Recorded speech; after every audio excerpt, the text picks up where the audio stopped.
হঠাৎ করেই রাত্রিবেলা দাদা আর বোন চিকেন নিয়ে এসে আবদার করলো আমার হাতে রান্না করা চিকেন খাবে। তো দাদার আবদার পূরণ করার জন্য রান্না করলাম চিকেন কষা। তো সেটাই আমি কিছুটা চিকেন তুলে রেখেছিলাম রাত্রিবেলা বাটিতে, কারণ পরের দিন হাজব্যান্ডের লাঞ্চ বক্সে দিয়ে দেবো। তো আজকে তোমাদেরকে দেখাই ও লাঞ্চ বক্সে কী দিয়েছি। প্রথমে গরম গরম ভাত দিয়ে দিয়েছি অল্প কিছুটা পরিমাণে। এবার যে চিকেনটা আমি আগের দিন রাত্রিবেলা রান্না করে রেখেছিলাম সেটা কিছুটা আমি ওর জন্য তুলে রেখেছিলাম। তো সেটাকেই আবার ভালো করে একটু গরম করে ওকে দিয়ে দিচ্ছি লাঞ্চ বক্সে। চিকেনটা খুব বেশি একটা ঝোল করিনি, একটু কষা মতনই রান্না করেছিলাম, কারণ সবাই পরোটা দিয়ে খেয়েছিলাম।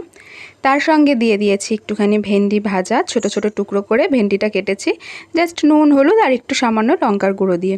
তার সঙ্গে দিয়ে দিয়েছি একটা ডিমের অমলেট আর একটা রুটি। রুটিটা রাখার কোথাও জায়গা পাচ্ছিলাম না, তাই ভাবলাম অমলেটের ওপরে দিয়ে দিই।